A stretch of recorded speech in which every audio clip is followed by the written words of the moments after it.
Beurre FM. Des pays en débat. Pierre-Henri. Vous vous posez parfois des questions sur l'actualité ou l'histoire, la géographie d'un pays. Un pays en débat, c'est une émission où l'on peut s'interroger tous ensemble sur le principe des libertés individuelles et collectives. Ça vous plaît ? Alors suivez-moi, nous sommes bien sûr Beurre FM.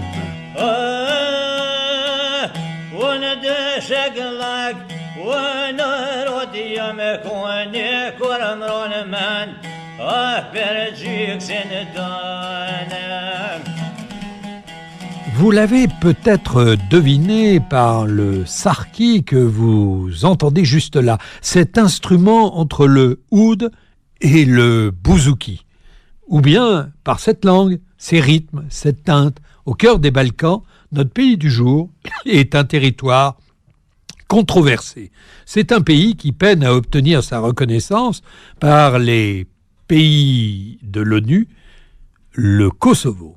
On se souvient du conflit qui l'a opposé à Belgrade entre 98 et 99. Ce conflit armé met en scène pendant quelques mois le président Milosevic et son ambition d'une grande Serbie. En 2008, il se déclare, le Kosovo, État indépendant. Le problème, c'est qu'il n'est reconnu ni par l'ONU, ni par l'Union européenne. 95 pays ne le reconnaissent toujours pas aujourd'hui, dont la Chine et la Russie, et certains États membres de l'Union comme l'Espagne ou la Grèce. Pour comprendre la naissance du Kosovo, petit retour au début des années 90, la montée des nationalismes dérape, une guerre civile éclate, les États fédérés de Yougoslavie clament leurs frontières, leur langue et leur indépendance. C'est un des conflits les plus importants du XXe siècle, au cœur de l'Europe, démunie, et elle reste impuissante face aux milliers de morts civiles et à la misère qui gangrène les populations. On parle d'une purification ethnique opérée par les chefs d'État yougoslaves. Les États fédérés au sein de la Yougoslavie explosent dans une logique identitaire autour d'un slogan nationaliste, une nation, un territoire, une ethnie. Le Kosovo est une ancienne province serbe. On n'y compte pas loin de 2 millions d'habitants, la majorité albanaise est musulmane, il y a aussi des Serbes au Kosovo et ils sont chrétiens orthodoxes. Cette cohabitation est source de conflits, mais ça, c'est pas nouveau. À l'été 2022, la scène serbo-kosovare s'anime. Cette fois-ci, le cœur de la polémique concerne les plaques d'immatriculation. Depuis la fin du mois d'octobre, les voitures serbes sont obligées d'être immatriculées Kosovo. C'est désormais inscrit dans la loi. Un geste inacceptable pour la Serbie qui voit en cet acte une atteinte à l'identité serbe. La situation diplomatique instable expose les populations à des injustices et défie parfois leurs droits fondamentaux. Le vote, par exemple, n'a pas été accessible pour la communauté serbe installée au Kosovo pour les élections 2022. Nous allons évoquer ce désaccord identitaire et religieux au Kosovo qui impose aux populations une restriction des libertés avec notre invité du jour, Tota Vodo. Tota Vodo est politologue, co-directrice du département des affaires européennes et étrangères du think tank ETERI, et puis surtout, elle a occupé de 2017 à 2019 le poste de vice-ministre de la Justice en Albanie. Bonjour Tota Vodo. Bonjour. Ça fait 14 ans qu'est intervenue la déclaration d'indépendance du Kosovo. Alors, comment analysez-vous la situation actuelle, toujours extrêmement tendue avec la Serbie voisine ? Oui, tout d'abord, merci pour l'invitation. Oui, c'est vrai, depuis son indépendance, le Kosovo a eu de nombreuses réunions et rencontres avec la communauté internationale et le pourparleur avec la Serbie en était le plus important. En fait, les deux parties ont réussi depuis leur première rencontre en 2006 à se mettre d'accord sur de nombreux points, mais il reste en désaccord sur beaucoup d'autres, donc notamment l'indépendance est le plus important d'entre eux, mais aussi l'influence de la Serbie sur les communautés serbes du Kosovo n'est pas loin derrière.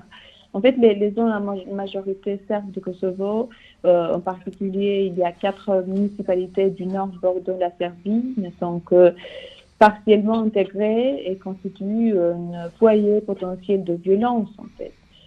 Et c'est là que les troupes de la mission spéciale de l'OTAN au Kosovo sont toujours obligées de rester en alerte.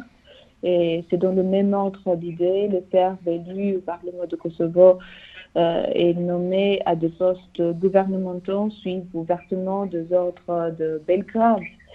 Donc, évidemment, la situation est encore tendue malgré tout le support de part les alliés à l'international.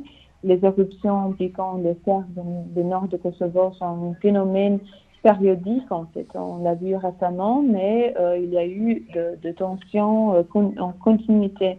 En fait, la crise actuelle est en grande partie, je dirais, le résultat de facteurs locaux, de choix, de stratégies, de dirigeants qui sont à l'origine de ces troubles. Donc, malheureusement, témoigne aussi les limites de l'Union européenne et ses efforts diplomatiques.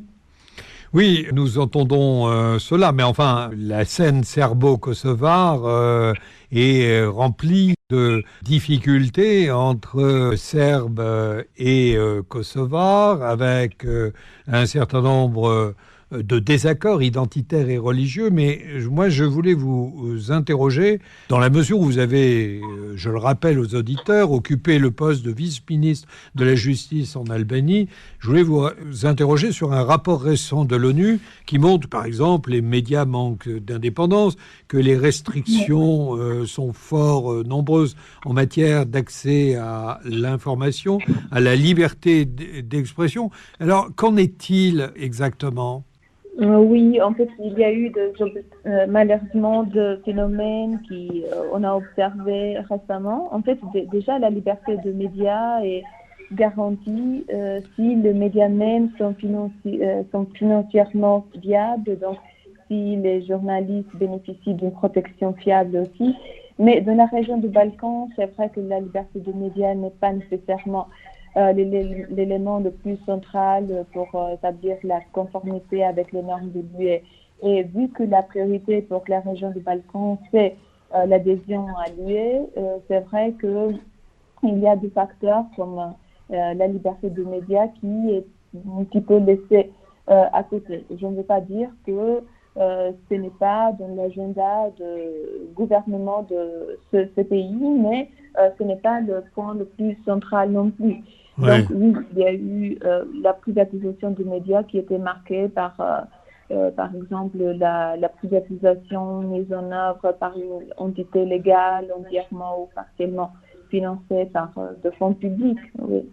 Oui, le même rapport de l'ONU souligne que l'accès à l'emploi est réduit pour les femmes, qu'elles sont loin d'être protégées contre les violences fondées sur le genre, voire que le système judiciaire tend à banaliser ces violences. Quelle est votre analyse ? Oui, on peut déjà voir qu'il y a une différence entre les femmes dans de plus haut niveau et leur promotion. Donc, on peut voir l'égalité de genre avec la promotion de femmes, par exemple comme présidente ou multiples femmes occupant de postes ministériels de haut niveau, comme aussi le vice-premier ministre ou la présidente Yahaga, la première chef d'État kosovare pendant 5 ans. Donc vous nous dites qu'il y a un certain nombre de femmes qui sont promues à des postes extrêmement importants, mais par ailleurs, les violences faites aux femmes sont punies aujourd'hui par la législation kosovarde ? Oui, en fait, la situation socio-économique difficile du pays présente ce phénomène, touche profondément les femmes. Ce sont les premières victimes d'abord du chômage. Vous avez déjà mentionné vous-même les défis que les femmes rencontrent dans le marché du travail, mais aussi, oui, la violence domestique, c'est aussi un phénomène très connu. Il y a plusieurs institutions qui luttent contre ce phénomène. Ce n'est pas du tout évident dans une société très fragile. D'abord, un pays qui n'est pas encore reconnu au niveau international, même de 5 pays européens déjà. Donc, oui, c'est vrai qu'il y a un grand défi et un système judiciaire qui a forcément besoin d'être plus solide et de prendre plus en compte. C'est vrai que tous les pays du Balkan, Kosovo inclus, ils ont déjà signé la Convention de Istanbul contre la violence domestique et donc c'est déjà une priorité pour le gouvernement. Pour terminer cet entretien, quelles sont les possibilités de sortie de crise avec la Serbie? On parle d'échange de territoires, les Serbes chez les Serbes et les Kosovars chez les Kosovars. Oui, c'est vrai que, en fait, vous avez déjà entendu parler beaucoup sur les plaques d'immatriculation qui, en fait, sont catalyseurs de la crise actuelle. En fait, ça date depuis 2000 ans que les autorités de Pristina ont concédé que les Serbes du Kosovo pouvaient utiliser les plaques avec KS, donc pour Kosovo. Mais c'est vrai qu'il y a eu un accord qui est expiré, ça fait 1 an, donc les autorités de Kosovo ils imposent une réponse réciproque aux politiques appliquées par la Serbie. Et c'est vrai qu'ici, on voit un petit peu le défi. Donc le défi qui se présente par rapport à l'Union européenne. La stabilité politique accrue de Kosovo en fait est liée à un engagement ferme sur la trajectoire européenne déjà.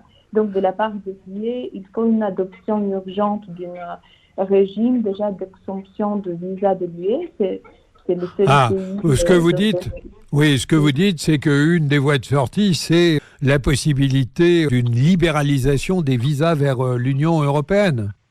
Moi, comme solution, justement, je vois qu'il faut que Kosovo se focalise, se concentre sur sa voie vers l'Union européenne. D'accord. À la question, par exemple, s'il y a une perspective européenne du Kosovo, j'hésite de dire oui, si encore aujourd'hui, il y a 5 pays européens qui n'ont pas encore reconnu le Kosovo.